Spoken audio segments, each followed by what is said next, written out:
Hello everyone, मैं नीता तिवारी आप सभी का स्वागत करती हूँ आपके अपने स्मार्ट लर्निंग के प्लेटफॉर्म पे। तो मेरे प्यारे बच्चों, मेरे दोस्तों, आज हम पढ़ने जा रहे हैं क्लास 6 हिस्ट्री चैप्टर 10। हमारा चैप्टर है नए साम्राज्य और राज्य, और इसमें सबसे पहले हम पढ़ेंगे प्रशस्तियाँ। ठीक है, प्रशस्ति के बारे में कि प्रशस्तियाँ क्या होती है, इसको हम समझेंगे। ठीक है, तो देखिए, जो प्रशस्ति है ये एक विशेष किस्म का अभिलेख होता है। ठीक है ना, ये जो होता है प्रशस्ति, ये एक संस्कृत शब्द है। प्रशस्ति जो है ये एक क्या है, एक संस्कृत शब्द है। इसका अर्थ क्या होता है, प्रशंसा। ठीक है ना, किसी की प्रशंसा करते हैं ना हम लोग, तारीफ करना। ठीक है, तो प्रशस्ति का क्या अर्थ होता है, प्रशंसा। प्रशस्ति जो है वो संस्कृत शब्द है। ठीक है, चलिए आगे बढ़ते हैं। देखिए, समुद्रगुप्त के बारे में उसके दरबारी कवि हरिशेन, इम्पॉर्टेंट है सभी जो टीचिंग एग्ज़ाम्स वाले बच्चे हैं, सीटेट वाले एग्ज़ाम जो बच्चे हैं उन सभी के लिए, कि समुद्रगुप्त का दरबारी कवि कौन था, हरिशेन था। ठीक है ना, और इसने करीब 1700 साल पहले संस्कृत में लिखी एक कविता लिखी थी। ठीक है ना, संस्कृत लिखी एक कविता से पता चलता है इसके बारे में। 1700 साल पहले संस्कृत में लिखी एक कविता से पता चलता है। ठीक है, चलिए आगे देखते हैं क्या है। आज से 1700 साल पहले समुद्रगुप्त के बारे में उसके दरबारी कवि हरिशेन ने एक कविता लिखी थी, और उसी से हमें उसके बारे में जानकारी प्राप्त होती है। ठीक है, चलो आगे देखते हैं। देखो, इलाहाबाद में अशोक स्तंभ पर इसकी खुदाई की गई है। जो हरिशेन ने समुद्रगुप्त के बारे में जो कविता लिखी, उसके बारे में जो भी चीज़ें बताई समुद्रगुप्त के बारे में, जो इसका कवि था, दरबारी कवि था हरिशेन, ठीक है ना, समुद्रगुप्त का, तो इसने समुद्रगुप्त के बारे में लिखने के लिए, लोगों को बताने के लिए एक संस्कृत में एक कविता लिखी। ठीक है, ये कहाँ लिखी उसने, इलाहाबाद में लिखी। ठीक है, इलाहाबाद में अशोक स्तंभ पर, जहाँ पर जिस पिलर पे, जिस स्तंभ पे पहले अशोक ने खुदवाया था लोगों के लिए। ठीक है ना, हम लोग पढ़ चुके हैं इसके बारे में। ठीक है, जो भी जानकारी होती थी, जो भी अशोक कहना चाहता था, वो जो अपना अभिलेख होता था, इसके द्वारा वो जनता तक अपनी बातों को पहुँचाता था। तो इलाहाबाद में अशोक स्तंभ पर ही इसकी खुदाई की गई थी। ठीक है, समुद्रगुप्त की प्रशस्ति में हरिशेन ने उसे, देखो ये इंपॉर्टेंट है, ये पूरा जो लाइन है ये इम्पॉर्टेंट है। ठीक है ना, तो समझ, इसको बहुत ही ध्यान से समझिएगा कि समुद्रगुप्त की प्रशस्ति में हरिशेन ने उसे एक योद्धा, युद्धों को जीतने वाला और राजा, विद्वान तथा उत्कृष्ट कवि बताया है। ठीक है, मतलब जो भी लोग लिखते थे ना, जो प्रशस्ति लिखते थे, वो राजा के बारे में या जिसके बारे में भी लिखते थे, उसके बारे में बहुत ही बढ़ा चढ़ा कर लिखते थे। समझे, बहुत ज़्यादा एक्सप्लेन करके। मतलब नहीं होता है हिंदी में, हम लोग जब पढ़ते हैं अलंकार, जब पढ़ते हैं तो उसमें अतिशयोक्ति अलंकार आता है। ठीक है ना, जिसमें कि हम किसी चीज़ की भी जब हम बारे में वर्णन करने लगते हैं तो बहुत ही ज़्यादा बढ़ा चढ़ा के उसका वर्णन करना। तो ये प्रशस्ति जो लिखी जाती थी, ये इसी प्रकार से लिखी जाती थी। जो भी प्रशस्ति को लिखता था, वो इतना, जिसके बारे में लिखता था उसके बारे में बहुत ज़्यादा मतलब बढ़ा चढ़ा कर लिखता था। ठीक है, तो आइए एक बार हम लोग जो है, ये जो प्रशस्ति है हरिशेन के द्वारा लिखी हुई, ठीक है, इसको हम लोग एक बार देखते हैं, क्योंकि पिक्चर जो होता है वो 1000 वर्ड का काम करता है ना। देखिए, ये आप देख रहे होंगे, आप लोगों को दिख रहा होगा। देखिए, ये है इलाहाबाद पिलर पे ये लिखा हुआ है। ठीक है ना, देखिए, ठीक है, तो इस तरीके से जो है वहां पर खुदाई करा करके हरिशेन ने समुद्रगुप्त के बारे में भी ये सारी बातें लिखी, कि उसने लिखा कि वो एक योद्धा है, युद्धों को जीतने वाला है, राजा जो है वो विद्वान है, और एक उत्कृष्ट कवि भी है। ठीक है, चलो आगे बढ़ते हैं, देखते हैं आगे क्या है। अब देखो इसमें और भी क्या क्या चीज़ें हैं। इसके अलावा इलाहाबाद प्रशस्ति में आर्यावर्त के 9 शासकों का, दक्षिणापथ के 12 शासक, असम, तटीय बंगाल, नेपाल तथा उत्तर पश्चिम के कई गण या संघ के राजाओं, बाहरी इलाके के कई शासकों जिनमें कि कुषाण एवं शक के नाम, शक के कई शासकों की चर्चा की गई है। ठीक है, जो ये जो इलाहाबाद जो प्रशस्ति है, प्रयाग प्रशस्ति इसे कहा जाता है। ठीक है, सॉरी, तो ये जो है इसमें न केवल समुद्रगुप्त के बारे में लिखा गया है, इसमें आर्यावर्त के 9 शासकों का, दक्षिणापथ के 12 शासक का, ठीक है, असम और तटीय बंगाल, नेपाल तथा उत्तर पश्चिम के कई गण या संघ के राजाओं का, बाहरी इलाके के कई शासकों का जिसमें कि कुषाण और शक आते हैं, इन शासकों की भी चर्चा की गई है इस जो ये प्रशस्ति है, जो ये अभिलेख है जो लिखा गया है, ठीक है ना, प्रयाग प्रशस्ति में। चलिए आगे देखते हैं। और देखिए यहाँ क्या लिखा गया है कि ये सभी समुद्रगुप्त की अधीनता स्वीकार इन्होंने की थी, ठीक है। ये जितने भी लोग हैं, जितने भी शासक हैं, तो इसमें जो हरिसेन है, ये इसका लिखने का तात्पर्य ही यही है, ये इसीलिए इसने इनके बारे में जानकारी दी है, ताकि ये बताना चाहता है कि समुद्रगुप्त जो है उसके आगे ये जितने भी शासक हैं वो सभी जो हैं इसके अधीन रहते थे, ठीक है ना। इन सभी ने समुद्रगुप्त की अधीनता स्वीकार की थी, ठीक है। चलो आगे देखते हैं। प्रयाग, उज्जैन तथा पाटलिपुत्रा गुप्त शासन के महत्वपूर्ण केंद्र थे। प्रशस्तियां शासकों के वंशावली के विषय में बताती हैं, जैसे कि समुद्रगुप्त की वंशावली में पिता चंद्रगुप्त गुप्त वंश के प्रथम शासक तथा माँ, देखो इससे आपको पता चलेगा कि जो समुद्रगुप्त है इसके पिता का नाम क्या था, चंद्रगुप्त, ठीक है ना, जो कि गुप्त वंश का पहला शासक था, ठीक है। और इसकी माँ का नाम था कुमार देवी। समुद्रगुप्त की माँ का नाम क्या था, कुमार देवी, और इसके पिता कौन थे, चंद्रगुप्त, जो कि गुप्त वंश के प्रथम शासक थे, ठीक है। चलिए, तो ये जो प्रशस्तियां हैं इनमें शासकों की जो वंशावली है उसके विषय में भी बताया गया है, ठीक है। और जो इसकी माँ थी कुमार देवी, वो लिच्छवी गण से थी, ठीक है ना, तो उनके बारे में भी हमें पता चलता है। इनकी जो माता थी, समुद्रगुप्त की जो माँ थी, वो लिच्छवी गण से संबंधित थी, ठीक है ना। इसकी माँ का नाम क्या था, कुमार देवी। चलो आगे देखो। समुद्रगुप्त तथा इसके पिता चंद्रगुप्त ने महाराजा धीराज जैसी बड़ी उपाधि धारण की थी।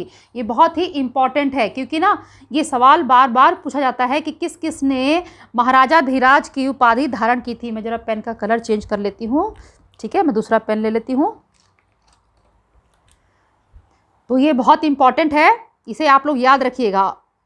तो किस किस ने की थी, समुद्रगुप्त ने और उसके पिता चंद्रगुप्त ने, ठीक है ना, इन दोनों ने ही महाराजा धीराज की उपाधि धारण की थी। तो याद रखिएगा, समुद्रगुप्त और चंद्रगुप्त। कभी कभी क्या होता है ना कि चंद्रगुप्त और चंद्रगुप्त द्वितीय में लोग कंफ्यूज हो जाते हैं, ठीक है ना, तो बिल्कुल भी आप कंफ्यूज मत होइएगा। महाराजा धीराज की जो उपाधि है वो समुद्रगुप्त और चंद्रगुप्त ने धारण की थी, ठीक है ना, चंद्रगुप्त समुद्रगुप्त का पिता। चलो आगे देखो।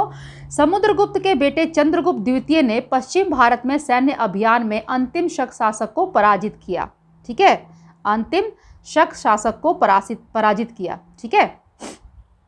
कालिदास और आर्यभट्ट चंद्रगुप्त द्वितीय के दरबार में थे, ठीक है। कालिदास और आर्यभट्ट ये दोनों के दोनों चंद्रगुप्त द्वितीय के दरबार में थे, ठीक है ना। तो याद रखिएगा कि कालिदास और आर्यभट्ट अगर पूछे कि किसके दरबार में थे, तो चंद्रगुप्त द्वितीय के दरबार में ये दोनों थे, ठीक है ना। कालिदास ने तो कितनी सारी किताबें लिखी हैं, है ना, कितनी सारी कहानियां हैं कालिदास की। जबकि अगर आप कभी अपने पेरेंट्स से आपने सुना होगा कालिदास की कहानी, तो उनके बारे में कहा जाता है कि वो दिमाग से इतने ज़्यादा पैदल थे कि जिस डाली पे वो बैठे हुए थे उसी डाली को काट रहे थे। और सोचिए वैसा आदमी जो है कितना बड़ा विद्वान हो गया, उसने कितनी कहानियाँ लिख डाली, है ना। खैर चलिए, आप लोग सुन लीजिएगा अपने पेरेंट्स से। अब देखिए, अब हम पढ़ेंगे हर्षवर्धन के बारे में, ठीक है। हर्षवर्धन, देखो, करीब 1400 साल पहले शासन किया। हर्षवर्धन ने करीब 1400 साल पहले शासन किया।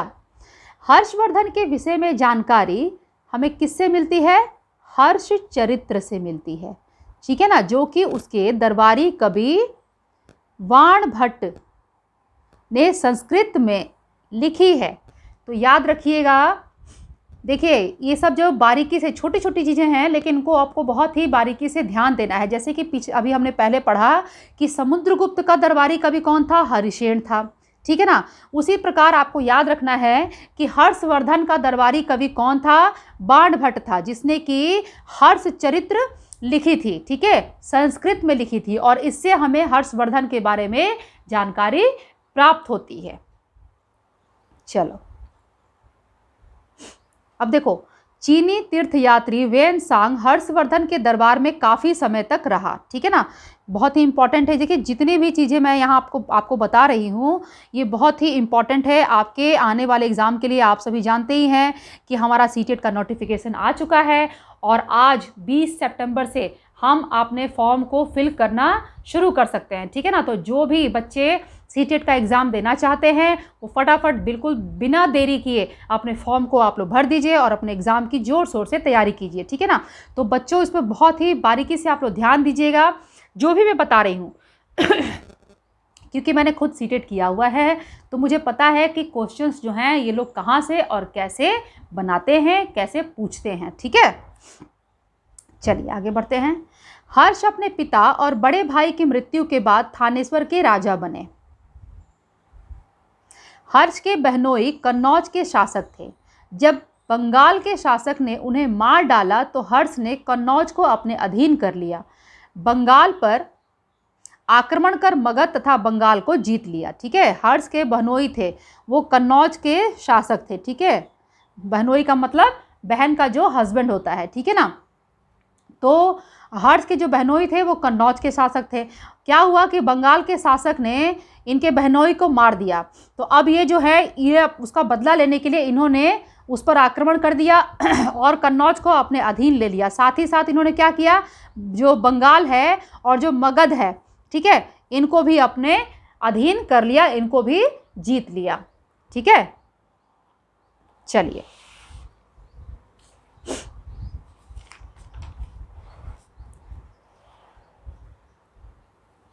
हर्ष ने जब नर्मदा नदी को पार कर दक्कन के आगे बढ़ने की कोशिश की, तब चालुक्य नरेश पुलकेशिन द्वितीय ने इसे रोक दिया, ठीक है। पुलकेशिन द्वितीय ने इसे रोक दिया। पुलकेशिन द्वितीय चालुक्य नरेश था, ठीक है। चलो अब हम पढ़ेंगे पल्लव, चालुक्य और पुलकेशिन द्वितीय के बारे में, ठीक है। चलिए देखते हैं क्या है इसमें। देखिए बच्चों, करीब 1400 साल पहले पल्लव और चालुक्य दक्षिण भारत के सबसे महत्वपूर्ण राजवंश थे, ठीक है। करीब 1400 साल पहले पल्लव और चालुक्य ये दोनों दक्षिण भारत के सबसे महत्वपूर्ण राजवंश थे, ठीक है। पल्लव, इनकी राजधानी कांचीपुरम से लेकर के कावेरी नदी के डेल्टा तक फैला था, ठीक है। पल्लवों की जो राजधानी थी वो कांचीपुरम से लेकर के कावेरी नदी के डेल्टा तक फैला हुआ था। चालुक्य जो है इनकी राजधानी ऐहोल, ठीक है। इनका राज्य कृष्णा और तुंगभद्रा नदियों के बीच था। जो चालुक्य हैं इनका जो राज्य था वो कृष्णा नदी और तुंगभद्रा नदी के बीच में था, ठीक है। अब देखिए ऐहोल के बारे में जानते हैं हम लोग। चलो देखो, एक सेकेंड। ऐहोल एक प्रमुख व्यापारिक केंद्र था। धीरे धीरे यह धार्मिक केंद्र भी बन गया, जहां कई मंदिर थे, ठीक है। तो हम लोग देखें ऐहोल के कुछ टेम्पल्स को देखते हैं। 2 मिनट आप लोग वेट कीजिए, मैं आपको दिखाती हूँ, ठीक है।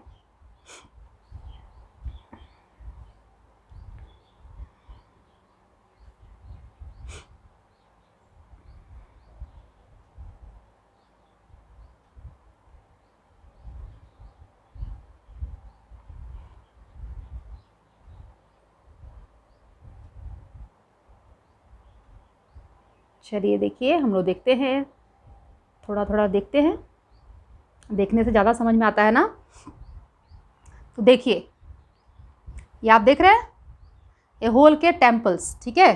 पहले ये व्यापारिक केंद्र था, लेकिन धीरे धीरे ये धार्मिक केंद्र भी बन गया और यहाँ पर कई मंदिर बनाए गए, ठीक है। आप देखिए कितने सारे मंदिर हैं, देख रहे हैं आप, ये देखिए, और देखिए इस प्रकार से आप लोग देखिएगा, ठीक है। काफ़ी मंदिर है यहाँ पर, ठीक है। चलिए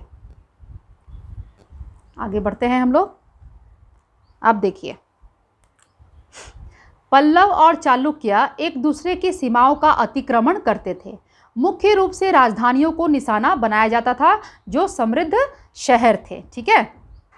मतलब कि जो पल्लव और चालुक्य थे ये एक दूसरे पर आक्रमण करते रहते थे, ठीक है ना। और जो मुख्य रूप से कहाँ आक्रमण करते थे, राजधानियों पर, ठीक है। राजधानियों को ये लोग मुख्य रूप से अपना निशाना बनाते थे जो कि समृद्ध शहर थे। चलो अब हम पढ़ेंगे पुलकेशिन द्वितीय, ठीक है। यह सबसे प्रसिद्ध चालुक्य राजा था, ठीक है। पुलकेशिन द्वितीय जो है ये सबसे प्रसिद्ध चालुक्य राजा था। इसके बारे में उसके दरबारी कवि रवि कीर्ति द्वारा, अब देखिए इसका भी दरबारी कवि जो है उसका नाम आप लोग को याद रखना है, रवि कीर्ति, ठीक है। पुलकेशिन द्वितीय का दरबारी कवि कौन है, रवि कीर्ति, ठीक है। इसके द्वारा रचित प्रशस्ति से पता चलता है, ठीक है। पुलकेशिन द्वितीय के बारे में भी उसके दरबारी कवि रवि कीर्ति द्वारा रचित प्रशस्ति से पता चलता है, ठीक है। प्रशस्ति में उसकी 4 पीढ़ियों के बारे में बताया गया है। जो रवि कीर्ति ने जो प्रशस्ति लिखी है उसमें उसने पुलकेशिन द्वितीय के 4 पीढ़ियों के बारे में बताया है। पुलकेशिन द्वितीय को यह राज्य उसके चाचा से मिला। जो पुलकेशिन द्वितीय को जो राज्य मिला था वो उसे उसके चाचा के द्वारा मिला था, ठीक है। चलिए आगे देखते हैं क्या है।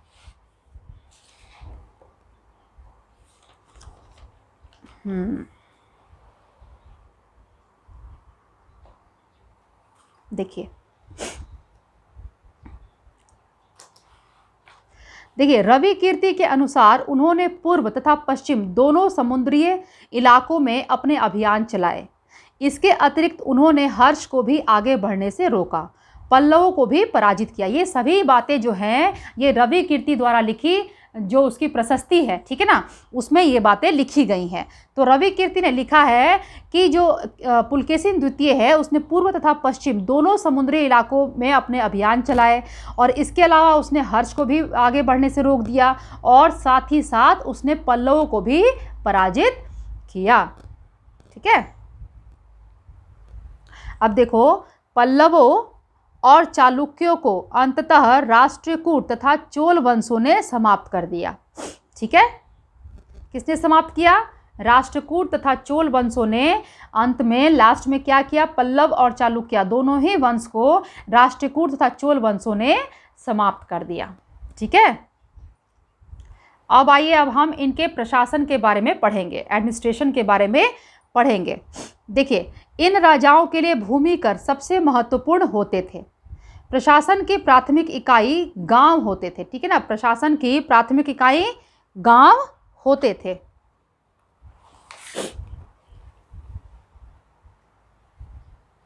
कुछ महत्वपूर्ण प्रशासकीय पद अनुवांशिक बन गए जो हरिसेन अपने पिता की तरह, ठीक है, बन गए। जैसे कि हरिसेन जो था वो अपने पिता की तरह महादंड नायक अर्थात कि मुख्य न्याय अधिकारी बन गए, ठीक है। जो हरिसेन थे उनके पिता जो थे वो महादंड नायक थे यानी कि मुख्य न्याय अधिकारी थे, तो उसी प्रकार हरिसेन भी बन गए, मुख्य न्याय अधिकारी बन गए। चलिए, इसके साथ साथ ये कुमारामात्य यानी कि महत्वपूर्ण मंत्री भी थे और संधि विग्रहिक यानी कि युद्ध और शांति विषयों का मंत्री भी थे। तो देख लीजिए यहाँ पर तो 3-4 चीज़ें जो हैं वो बहुत ही इम्पॉर्टेंट है जो कि आपको याद रखना है। महादंड नायक, ठीक है, महादंड नायक का मतलब क्या हो गया, मुख्य न्याय अधिकारी। कुमारामात्य इसका मतलब क्या हुआ, महत्वपूर्ण मंत्री, ठीक है। सेकेंड आपका ये समझ लीजिए यहाँ पर। और तीसरा देखिए संधि विग्रहिक, ठीक है, इसका क्या मतलब हुआ, युद्ध और शांति विषयों का मंत्री। तो ये आप याद रखिएगा क्योंकि मैच करने के लिए आता है, तो इसमें यही सारी चीज़ें पूछी जाती हैं, ठीक है ना। कि महादंड नायक जो है उसका आपको पता होना चाहिए कि महादंड नायक यानी कि मुख्य न्यायाधिकारी, कुमारामात्य यानी कि महत्वपूर्ण मंत्री और संधि विग्रहिक यानी कि युद्ध और शांति विषयों का मंत्री, ठीक है। बहुत ही मैं आपको आराम से बता रही हूँ, तो प्लीज़ आप लोग बहुत ही ध्यान से समझिएगा, इसको बिल्कुल गौर से सुनिएगा, ठीक है। और आराम से वीडियो को आप लोग बीच बीच में रोक रोक करके भी इसको देख सकते हैं, आप चाहें तो इसे नोट डाउन भी कर सकते हैं, ठीक है। चलिए, स्थानीय प्रशासन में प्रमुख व्यक्तियों का काफ़ी बोलबाला था। अब हम देखते हैं नगर श्रेष्ठी। नगर श्रेष्ठी कौन थे भाई? मुख्य बैंकर या शहर का व्यापारी। नगर श्रेष्ठी कौन? मुख्य बैंकर या शहर का व्यापारी। अगर नगर श्रेष्ठी एक तरफ लिखा हो और बैंकर लिखा हो तो आप वहाँ वो लगाएंगे, ठीक है ना। सार्थवाह यानी कि व्यापारियों के काफिले का नेता। सार्थवाह यानी कि व्यापारियों के काफिले का नेता, ठीक है भाई। देखिए, बहुत ही मैं बता रही हूँ आप लोग को, बहुत अच्छे से सुनिए इसको और समझिए। एग्ज़ाम में बिल्कुल भी गड़बड़ करके मत आइएगा। अभी टाइम है आपके पास। आप सभी जानते हैं कि एग्ज़ाम जो है वो 16 दिसंबर से लेकर 13 जनवरी के बीच में कराई जाएगी। तो अभी आपके पास समय है, आप लोग खूब मन लगा करके पढ़िए और एग्ज़ाम दीजिए और फिर मुझे बताइए कि आप लोग का एग्ज़ाम कैसा हुआ।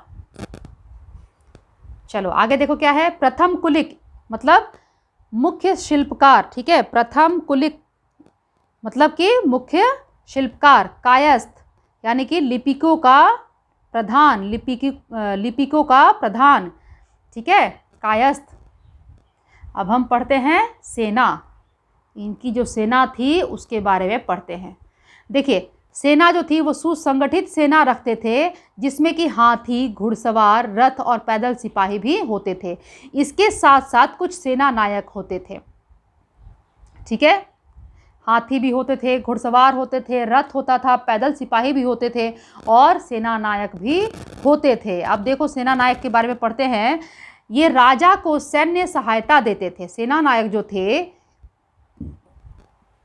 ये राजा को सैन्य सहायता देते थे। इन्हें नियमित वेतन न देकर भूमि दी जाती थी। जो ये सेना नायक हैं, ये जो राजा को सहायता देते थे, सैन्य सहायता देते थे, तो इन्हें जो इनकी सैलरी के रूप में, मतलब पैसे के रूप में इनको सैलरी नहीं मिलती थी, ठीक है। इसके लिए इन्हें भूमि दी जाती थी, ज़मीन दी जाती थी, जिससे कि वे कर वसूलते थे और अपना सैलरी ले लेते थे, ठीक है। कर टैक्स अपना लेते थे, रेवेन्यू ले करके, और उसी से अपना उनका जो है वो पेमेंट हो जाता था, ठीक है।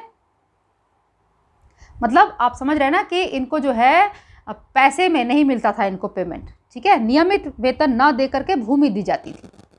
ये सामंत भी कहलाते थे। जहां राजा निर्बल होते थे, ये स्वतंत्र होने की कोशिश करते थे। ये जो सेना नायक हैं ये सामंत भी कहलाते थे। और जब भी कभी देखो भाई, कितना भी राजा की ये सहायता करते हो, कुछ भी करते हो, लेकिन हर कोई आगे बढ़ने की फिराक में लगा रहता है। हर कोई यही सोचते रहता है कि कब मुझे मौका मिले और कब मैं आगे बढ़ूं। तो ये लोग क्या करते थे कि जैसे ही इनको खबर आती थी, जैसे ही इन्हें महसूस होता था कि राजा जो है वो अब निर्बल होने लगा है, राजा निर्बल होते जा रहा है, तो ये लोग तुरंत अपने आप को स्वतंत्र करने की कोशिश करते थे, अपने आप को आज़ाद करने की कोशिश करते थे, ठीक है। चलिए अब आगे देखते हैं क्या है। दक्षिण के राज्यों में सभाएं। पल्लवों के अभिलेखों में कई स्थानीय सभाओं की चर्चा है। इनमें से एक था ब्राह्मण भूस्वामियों का संगठन, जिसे सभा कहते थे, ठीक है। जो पल्लवों के अभिलेख में हमें कई स्थानीय सभाओं के बारे में जानकारी मिलती है, उनमें चर्चा की गई है। इनमें से एक है ब्राह्मण भूस्वामियों का संगठन। ब्राह्मण भूस्वामी, ठीक है ना, ब्राह्मण भी हैं जो कि भूस्वामी हैं, यानी कि जमीन के मालिक हैं, इनका संगठन, इसे क्या कहते थे? इसे सभा कहते थे, ठीक है। ये सभाएं उप समितियों के जरिए सिंचाई, खेती बाड़ी से जुड़े विभिन्न काम, सड़क निर्माण, स्थानीय मंदिरों की देखरेख आदि का काम करती थी। ये जो सभा होती थी, ब्राह्मण भूस्वामियों का एक संगठन होता था जिसे कि सभा कहा जाता था। तो ये जो सभा होती थी, इनका काम क्या होता था? सिंचाई, खेती बाड़ी, इनसे जुड़े जो भी काम होते थे उसको देखना, सड़क निर्माण का कार्य देखना, जो स्थानीय मंदिर होते थे उनकी देख रेख आदि करना, ये सभी इनके कार्य होते थे, ठीक है। चलो आगे देखते हैं।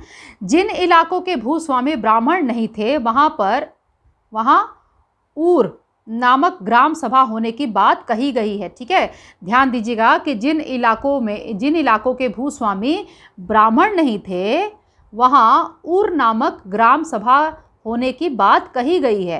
तो अगर आपसे पूछा जाए कि क्वेश्चन में ये भी पूछा जाता है, ये भी इम्पोर्टेंट है, ठीक है, कि उर क्या है, तो उर क्या है, ग्राम सभा है। ठीक है, क्या है, ग्राम सभा।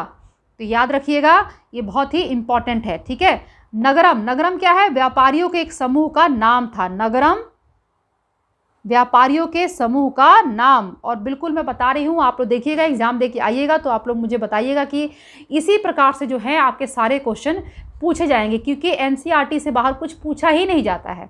ठीक है, तो नगरम, उर, ये सब चीज़ें जो है आपको ध्यान देना है। ठीक है, उर क्या था, ग्राम सभा। नगरम क्या है, व्यापारियों के एक समूह का नाम। ठीक है, चलिए आगे बढ़े। चलिए अब बात करते हैं, अभी तक तो हमने राजा और राजा के प्रशासन के बारे में बात की, अब हम बात करेंगे आम लोग के बारे में। ठीक है, जो आम जनता होती है हमारी और आपकी तरह, अब हम उनके बारे में बात करेंगे। देखिए, जनसाधारण के जीवन की थोड़ी बहुत झलक हमें नाटकों तथा कुछ अन्य स्रोतों से मिलती है। ठीक है, जो जनसाधारण हैं इनके जीवन की थोड़ी बहुत झलक, ठीक है, हमें कहाँ से मिलती है, नाटक से और कुछ अन्य स्रोत से। ठीक है, जिसमें कि आइए देखिए, कालिदास ने अपने नाटकों में राज दरबार का चित्रण किया है। ठीक है, कालिदास ने अपने नाटकों में राज दरबार का चित्रण किया है, जिसमें राजा और ब्राह्मण को संस्कृत बोलते हुए तथा जो अन्य लोग थे और जो महिलाएं थीं इन्हें प्राकृत बोलते हुए दिखाया गया है।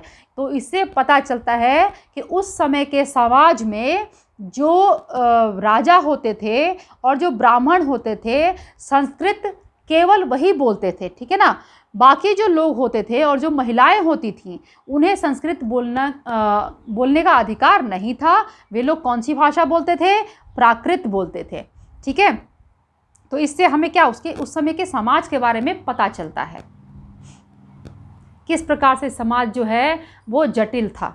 ठीक है ना, कालिदास के सबसे प्रसिद्ध नाटक अभिज्ञान शाकुंतलम। ठीक है, कालिदास का सबसे प्रसिद्ध नाटक है ये अभिज्ञान शाकुंतलम में दुष्यंत नामक एक राजा और शकुंतला नाम की एक युवती की प्रेम कहानी है। ठीक है ना, दुष्यंत नाम का एक राजा होता है और शकुंतला नाम की एक युवती होती है, एक स्त्री होती है, उसकी उन दोनों की प्रेम कहानी है अभिज्ञान शाकुंतलम, जिसमें कि जो दुष्यंत है वो शकुंतला को भूल जाता है। और ये स्टोरी तो हमने कई बार टीवी पर देखी हुई है, आप सभी को पता होगा, तो मैं इसको ज़्यादा एक्सप्लेन नहीं करूँगी। आगे देखिए, अब देखो भाई, कुछ बातें जो है फाहियान ने भी अपने लेख में लिखा है। ठीक है, फाहियान ने भी जो आया था, भारत आया, उसने यहाँ जो भी कुछ देखा उसके बारे में उसने भी लिखा है। तो देखते हैं उसने क्या लिखा है। फाहियान ने अछूतों की दुर्गति पर लिखा है। ये लोग प्रायः शहरों के बाहर रहते थे। देखो, फाहियान ने जो अछूत लोग होते थे, ठीक है ना, जिन्हें अछूत माना जाता था, उन लोगों की दुर्गति के ऊपर लिखा है। और क्या लिखा है कि ये जो अछूत लोग होते थे ये प्रायः शहरों के बाहर रहते थे तथा जब बाजार या शहर में आते थे तो क्या करते थे, ये लोग सभी को आगाह करने के लिए लकड़ी के टुकड़ों पर चोट करते थे। ठीक है, इन लोगों को, जो अछूत लोग होते थे, इनको शहर में उनको मना था रहना। ठीक है, तो ये लोग शहर के बाहर रहते थे और जब भी कभी ये बाजार या शहर में आते थे तो इन लोगों को क्या करना पड़ता था, लकड़ी के टुकड़ों से ना ऐसे चोट करनी पड़ती थी, ताकि जो लोग हैं, शहर के जो लोग हैं, उन्हें ये पता चल जाए कि ये लोग शहर में आ रहे हैं, बाजार में आ रहे हैं, तो ये लोग वहाँ से हट जाते थे। ठीक है, तो इस तरीके से इनकी दुर्गति के बारे में फाहियान ने लिखा है। ठीक है, चलिए भाई, हम अपने चैप्टर के आखिरी पड़ाव पर आ चुके हैं। अब अन्यत्र में हम पढ़ेंगे अरब के बारे में। ठीक है, अरब एक प्रमुख व्यापारिक केंद्र था जिसने भारत और यूरोप के बीच समुद्री व्यापार बढ़ाने में भूमिका निभाई। अरब में रहने वाले बेदुइन यानी कि घुमक्कड़ कबीले के लोग ऊंटों पर आश्रित थे। ठीक है, बेदुइन का मतलब क्या है, घुमक्कड़ कबीले। ठीक है, याद रखिएगा, बेदुइन का मतलब है घुमक्कड़ कबीले और ये लोग ऊंटों पर आश्रित थे। ठीक है, चलो देखते हैं और क्या अरब के बारे में बताया गया है। हम लोग ना अरब के बारे में एक्सप्लेन से भी पूरा पढ़ेंगे, पूरा एक्सप्लेन में भी पढ़ेंगे। ठीक है, अलग से मैं एक वीडियो बनाऊंगी आप लोग के लिए, तो आप लोग उसे भी ज़रूर देखिएगा। चलिए देखिए, लगभग 1400 साल पहले पैगंबर मोहम्मद ने अरब में इस्लाम धर्म की शुरुआत की। ठीक है, 1400 साल पहले पैगंबर मोहम्मद ने अरब में इस्लाम धर्म की शुरुआत की। इस्लाम में अल्लाह को सर्वोपरि तथा कुरान को पवित्र माना गया है। ठीक है, अगले 100 सालों के दौरान इस्लाम जो है वो उत्तरी अफ्रीका, स्पेन, ईरान और भारत में फैल गया। जो इस्लाम धर्म है, जो कि मोहम्मद साहब के द्वारा शुरू की गई थी, वो बहुत ही तेज़ी के साथ पूरे मतलब वर्ल्ड वाइड फैला। ठीक है, तो अगले 100 सालों में ही ये जो इस्लाम धर्म है ये उत्तरी अफ्रीका, स्पेन, ईरान और भारत में फैल गया। ठीक है, आगे देखिए, अरब के सिपाहियों ने करीब 1300 साल पहले सिंध यानी कि जो आज का पाकिस्तान है उसे जीत लिया। ठीक है, तो इसी के साथ हमारा जो चैप्टर है वो अब ख़त्म होता है। आप देख लेते हैं कुछ महत्वपूर्ण तिथियां, जिसमें कि हमारा गुप्त वंश की शुरुआत 1700 साल पहले, हर्षवर्धन का शासन 1400 साल पहले। ठीक है, और इसके साथ ही हमारा जो 10th चैप्टर है वो भी अब ख़त्म होता है। अब आप लोग मेरे वीडियो को देखिए, वीडियो देखने के बाद आपको पसंद आ जाए तो वीडियो को लाइक कर दीजिए। मेरे चैनल को अगर अभी तक आपने सब्सक्राइब नहीं किया है तो प्लीज़ मेरे चैनल को सब्सक्राइब कर लीजिए, या आप मेरे चैनल को पहली बार देख रहे हैं, मेरे वीडियोस को पहली बार देख रहे हैं, तो भी आपसे मैं रिक्वेस्ट करूंगी कि आप लोग मेरे चैनल को सब्सक्राइब कर लीजिए। बेल आइकन को प्रेस करना बिल्कुल भी मत भूलिएगा, क्योंकि मेरे आने वाले वीडियोज़ के नोटिफिकेशन आपको तभी मिलेंगे जब आप बेल आइकन को प्रेस करेंगे। ठीक है, और आप लोग मेरे वीडियो को ज़्यादा से ज़्यादा शेयर करिए, और आप लोग मुझे कमेंट भी ज़रूर करिए, मुझे कमेंट करके ज़रूर बताइए कि आपको मेरा वीडियो कैसा लगता है। ठीक है, तो चलिए अब आप लोग भाई बहुत ही ज़ोर शोर से अपने एग्ज़ाम की तैयारी कीजिए, क्योंकि जो डेट है वो आ चुकी है। इनफैक्ट यूपी टेट का भी नोटिफिकेशन आउट हो चुका है, उसके बारे में भी आपके लिए मैं अलग से वीडियो बना दूंगी, उसे अपलोड कर दूंगी, आप लोग उसे देख लीजिएगा। चलिए अब आप लोग अपने एग्ज़ाम की तैयारी कीजिए, पढ़ाई कीजिए, खुश रहिए, मुस्कुराते रहिए। हम अगले वीडियो में फिर मिलेंगे, तब तक के लिए बाय बाय।